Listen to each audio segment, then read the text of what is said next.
Foram 8 meses de espera.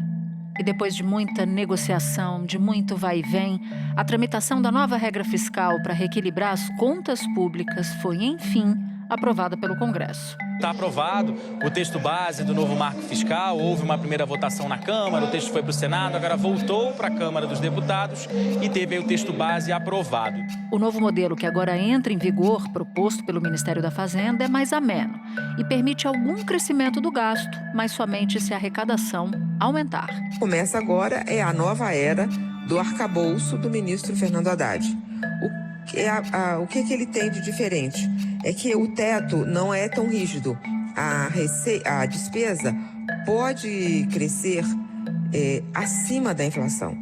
0,6% ou 2,5% acima da inflação. Desde que esse aumento seja 70% do aumento da receita.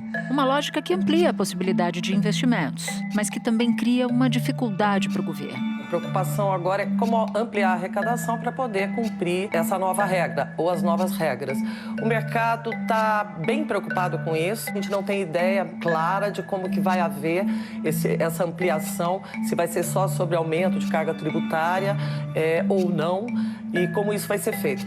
E qual é a propaganda que sustenta a palavra, o texto que sustenta o arcabouço fiscal? Zerar o déficit em 2024. Déficit zero. Será que conseguiremos? Porque não conseguir, falando de credibilidade, é um golpe duro na lógica do arcabouço fiscal. Da redação do G1, eu sou Nato Zaneri e o assunto hoje é: o que vem depois da aprovação da regra fiscal? Quais são os problemas que o Congresso deixou para o governo resolver e como fica a relação entre o Executivo e o Legislativo depois da votação? Para essa análise, eu converso com a jornalista Maria Cristina Fernandes, colunista do jornal Valor Econômico e comentarista da rádio CBN. Quinta-feira, 24 de agosto. Maria Cristina, o governo enfrentou muitas batalhas, foram muitas idas e vindas, várias interrogações no meio do caminho e, do ponto de vista econômico, nem todas as respostas estão dadas após a votação, a conclusão, da votação do marco fiscal. Então, eu queria que você nos explicasse, para começar essa nossa conversa, o que o governo ainda tem que resolver nessa história. Olha, Natuza, há algumas bombas fiscais aí engatilhadas, né? A aprovação do arcabouço foi muito importante para o governo porque deu horizonte, né? O horizonte de gastos, o horizonte de despesa. Qual é o horizonte?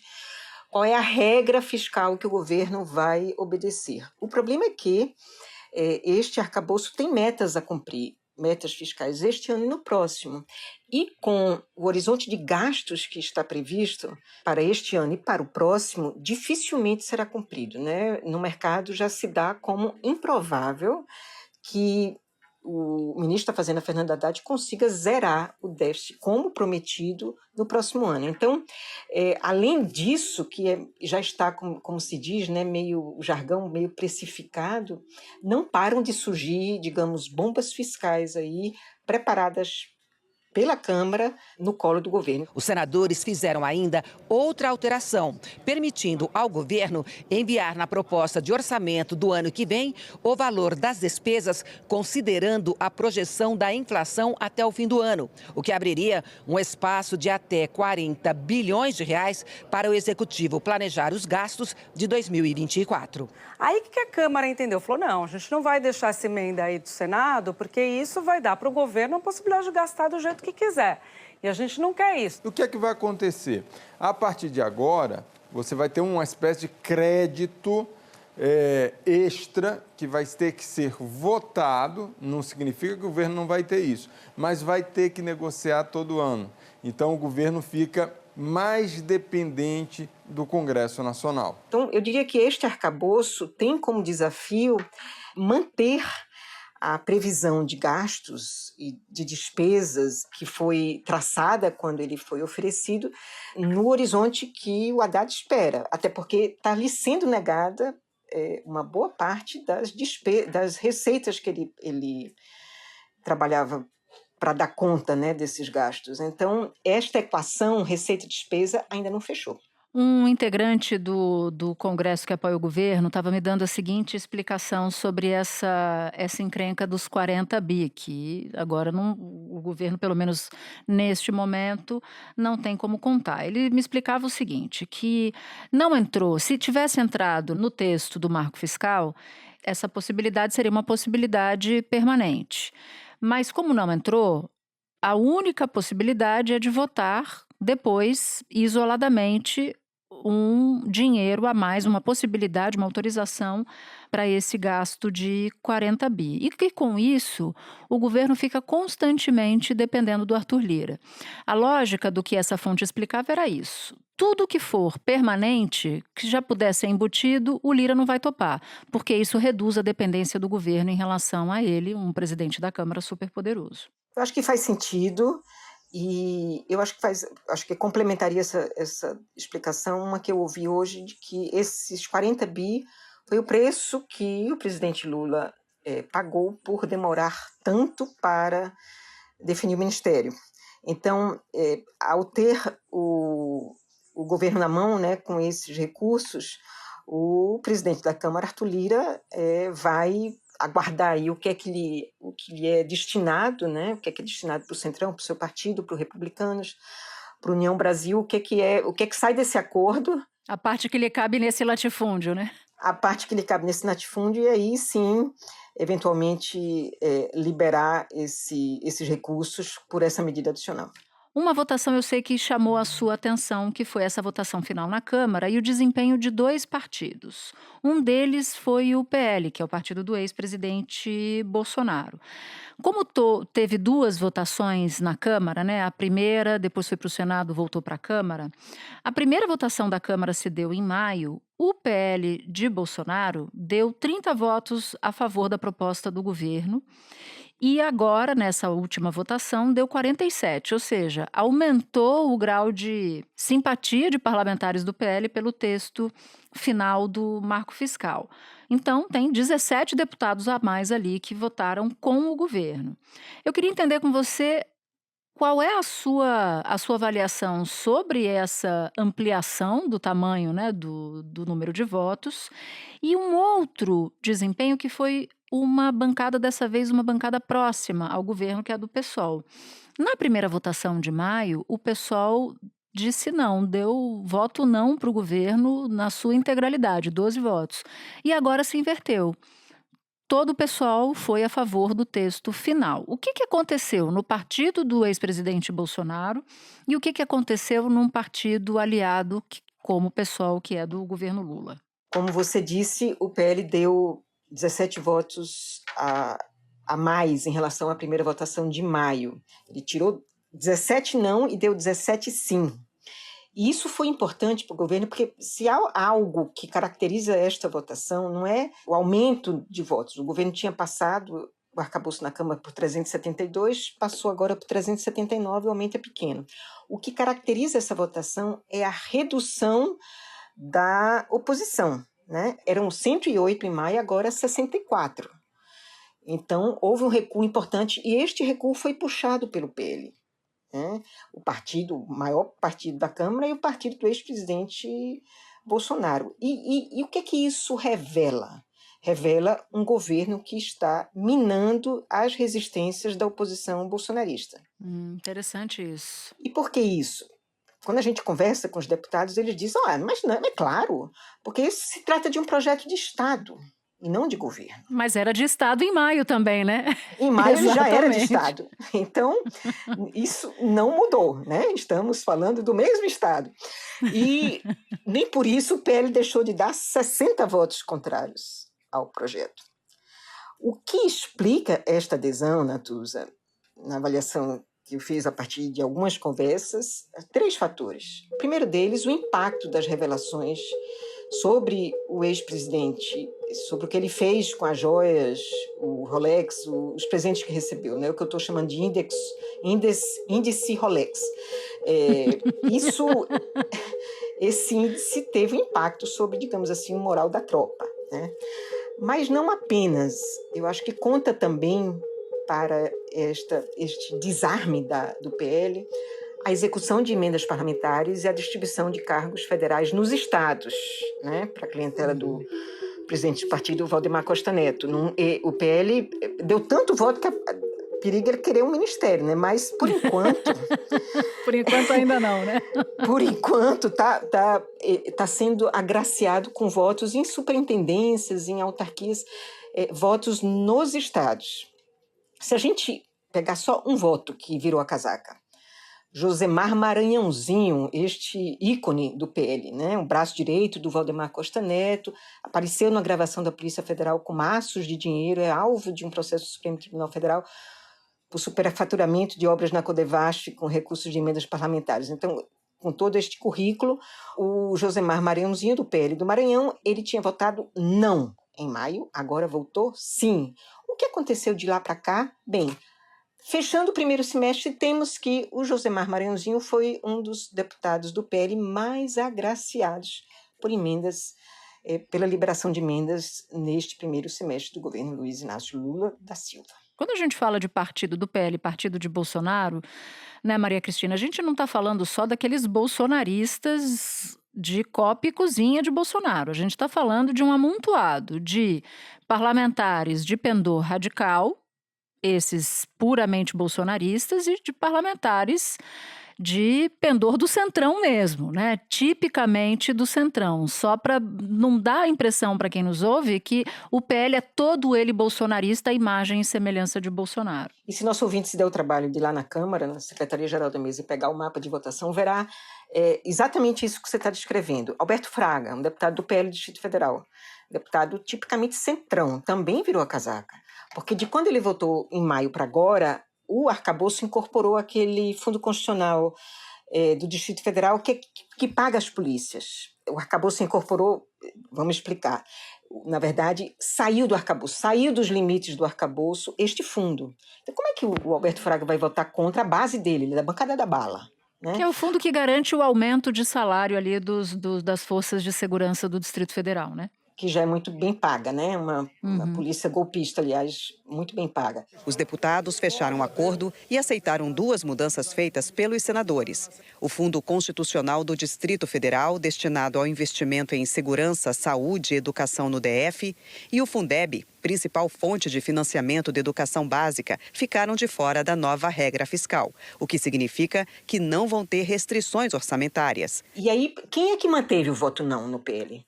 Os deputados Eduardo Bolsonaro, Carla Zambelli, Júlia Zanata, Zé Trovão, Nicolas Ferreira. A tropa de choque do bolsonarismo manteve-se contrária ao arcabouço. Por isso você faz análise de que essa oposição foi reduzida ao tamanho do bolsonarismo, é isso? Isso. Ela tem mais o tamanho do bolsonarismo do que o tamanho do Valdemar Costa Neto. Agora, passando para o PSOL, um partido de esquerda aliado do governo, qual é a avaliação que você faz? Pois é, com o PSOL foi curioso porque o partido deu 12 votos contrários ao arcabouço em maio.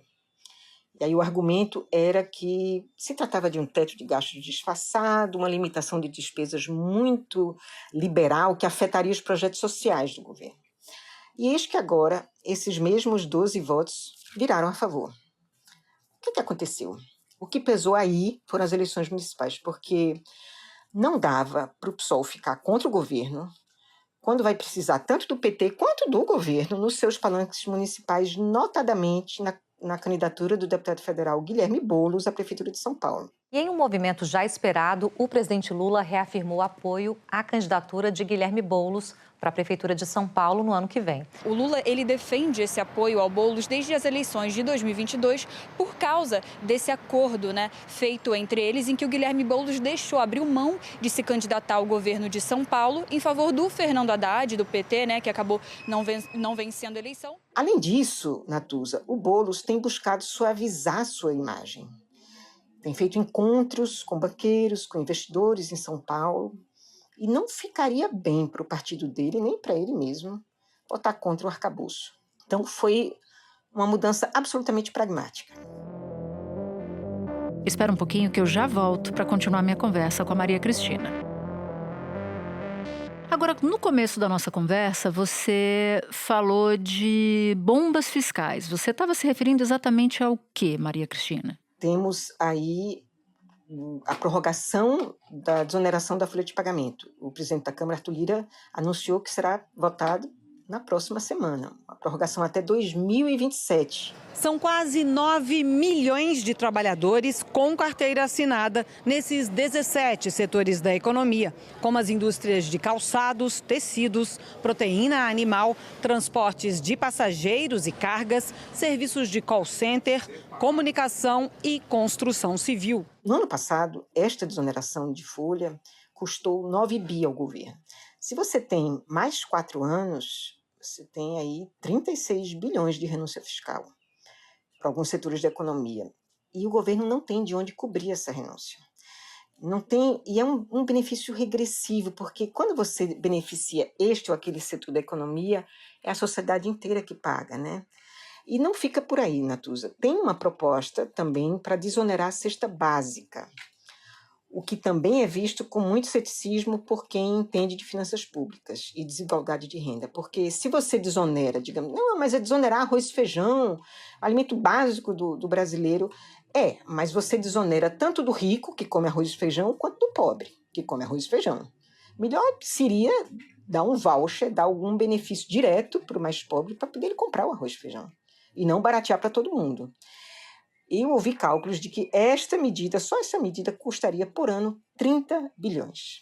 O que dificulta muito mais a promessa do Haddad de zerar o déficit no ano que vem, portanto. Com certeza, complica muito mais. Então, o Lira, com uma mão, ele deu o arcabouço, com a outra, ele está manejando aí essas bombas. A gente já viu essa história, né, Natuza? É como se pisasse no freio e no acelerador ao mesmo tempo, com a resultante sendo pró-acelerador. Com certeza. Em termos de gasto. E sem boa vontade para aprovar aumento de receita, né?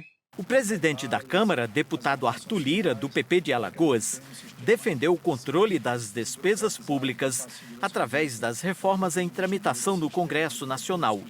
Ele citou o exemplo da reforma administrativa, que está pronta para ser votada em plenário. Não quero colocar pressão em ninguém, mas nós vamos ter que discutir despesas.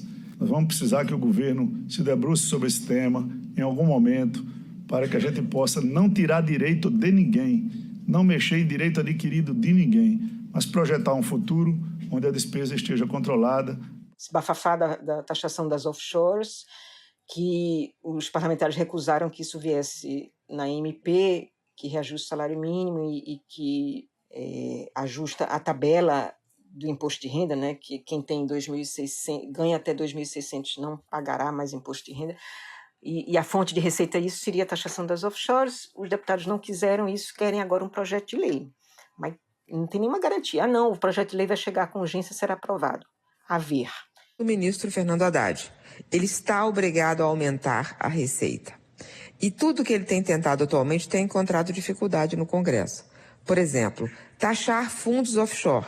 Gente que é muito rica e tem aplicações em paraísos fiscais. Olha, muita gente na Câmara acha que faz todo sentido existir essa tributação para as offshores.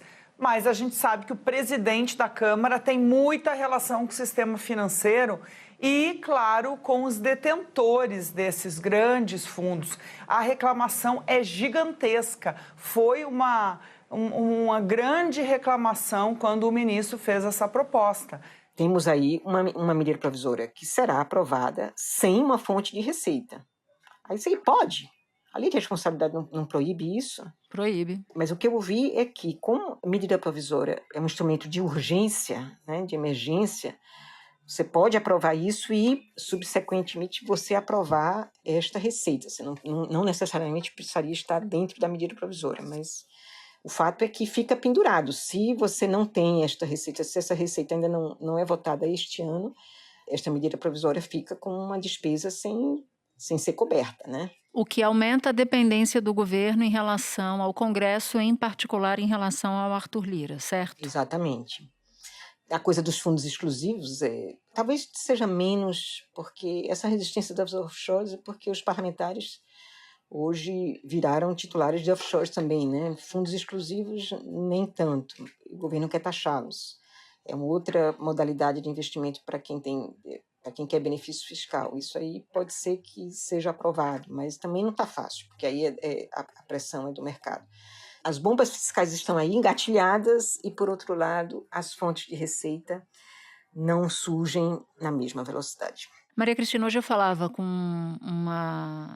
uma fonte e eu perguntava sobre a tal da reforma ministerial, porque depois da votação do marco fiscal e sem essas... E com esses buracos que você tão bem aponta e com o cenário que você tão bem pinta, eu perguntava para essa fonte se entregar 2 ministérios para o Centrão iriam mudar muito essa dificuldade. E a resposta que eu ouvi foi não, que o governo deve entregar 2 ministérios para o Centrão, já está entregando os cargos de 2º e 3º escalões, como você mesma nos contou ao longo da nossa conversa.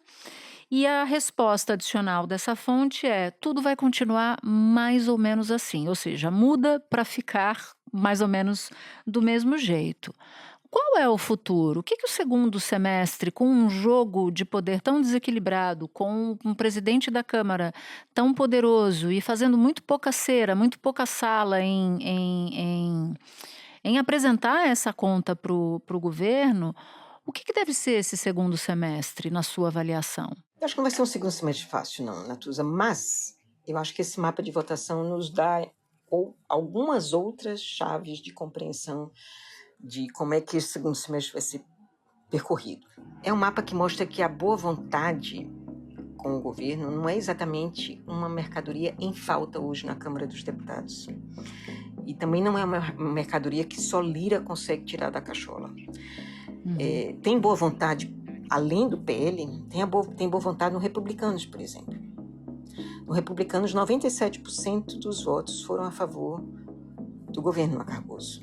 É um percentual superior ao do Progressistas. O Republicanos, como é ligado à Igreja Universal, tem muitas entidades assistenciais. E essas entidades estão ali acolhidas no orçamento, né? Nos programas sociais do governo, elas estão acolhidas. O governo as manteve. Esta foi a explicação que eu tive. E isso pacificou a relação. E eu acho que com este ministério que virá, eu acho que ajudará aí a selar. Bom, o nosso ouvinte, ou quem nos assiste, pode se perguntar, mas por que elas só falam de Lira, Lira, Lira e não de Pacheco, levando em conta que o presidente da Câmara é o Lira e o presidente do Senado é o Pacheco e o Congresso é o conjunto desses dois? Por que a gente não fala tanto de Pacheco? Porque Pacheco não costuma dar tantos problemas para o governo, é isso? Pacheco tem algumas, assim como Arthur Lira, Pacheco também terminará seu mandato... 2025, né? Porque a eleição é normalmente em fevereiro, né? Exatamente, é em fevereiro de 2025. Ele terá o próximo ano, será o seu último ano à frente do comando do Senado. Agora, não caberá a Pacheco comandar a sua própria sucessão. Isso hoje está muito mais nas mãos do presidente da CCJ, Davi Alcolumbre, do que dele.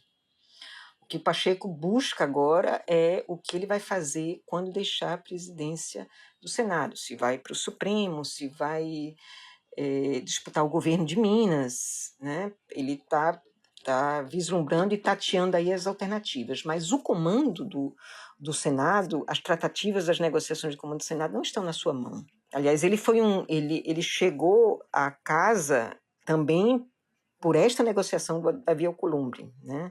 Já o Lira, não. Ele é o comandante de sua sucessão. E esta sucessão do Lira é o grande nó. Por isso que a gente fala tanto nele, né? E ele está jogando tudo nisso.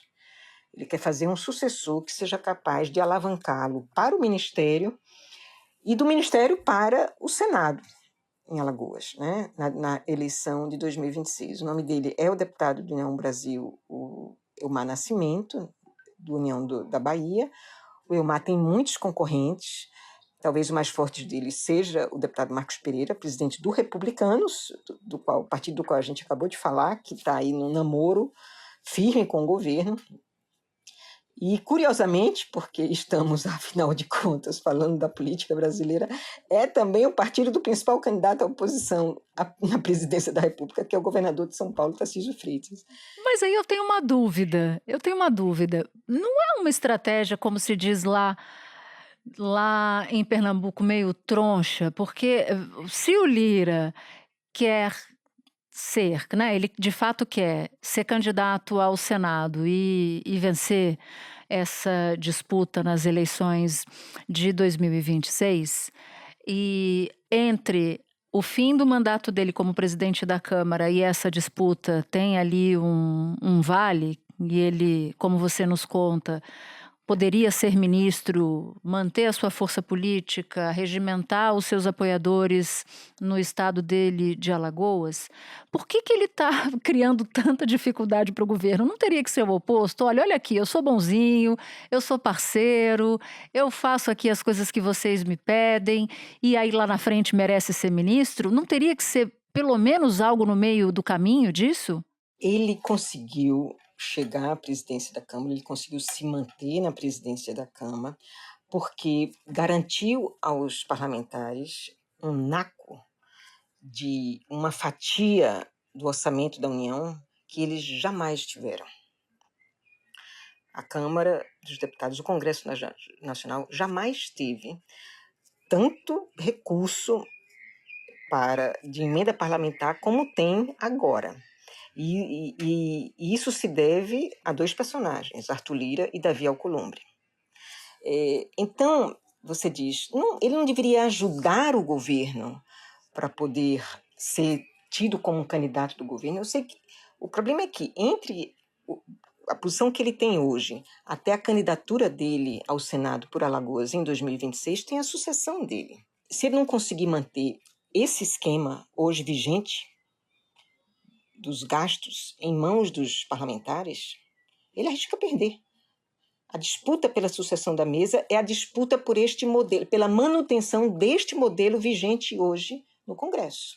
Eles vão votar naquele que prometer que vai manter a sua, não vamos ser desrespeitosos, mas o seu quinhão, né, no orçamento. Então, o passaporte do Lira para um eventual ministério seria eleger o presidente da Câmara, que uma vez reproduzido ou estendido o modelo de poder, de controle das verbas que hoje está na mão do Congresso, esse presidente da Câmara, aliado de Lira, cobraria o governo de contemplar Lira. É esse o final da conta? O próximo presidente da Câmara exigiria contemplar Lira porque ele, como presidente da Câmara e detentor daqueles votos que o reelegeram, ele é detentor de votos que o governo precisa. Essa é a moeda de troca que ele tem. Arthur Lira é nosso adversário político desde que o PT foi fundado. Ele é nosso adversário e vai continuar sendo adversário. Nós temos um momento de campanha em que nós vamos nos xingar, nós vamos um falar mal do outro, mas quando termina a eleição, que cada um assuma o seu posto, não é o Lira que precisa de mim. Eu é que mando os projetos feitos pelos ministros, pela sociedade, eu é que preciso dele para colocar em votação. Ele terá conseguido indicar Lira também com esta moeda de troca. Então, ele conseguiu o cargo porque os parlamentares votaram na renovação do modelo e com o cargo ele poderá indicar Lira para o ministério e, a partir dali, Lira tentar uma vaga no Senado em Alagoas. Ou seja, Maria Cristina, não está fácil para o governo, não. Essa é a moral da história. Maria Cristina, eu te agradeço muito por ter topado vir falar com a gente aqui. Muito obrigada. Sempre um prazer ter você. Um prazer, Natuza. Eu que agradeço o convite. Este episódio usou áudios da Rádio CBN. Este foi o Assunto, podcast diário disponível no G1, no Globoplay ou na sua plataforma de áudio preferida. Comigo na equipe do Assunto estão Mônica Mariotti, Amanda Polato, Lorena Lara, Luiz Felipe Silva, Tiago Kazuroski, Gabriel de Campos, Nayara Fernandes e Etos Kleiter. Eu sou Natuza Neri e fico por aqui. Até o próximo assunto.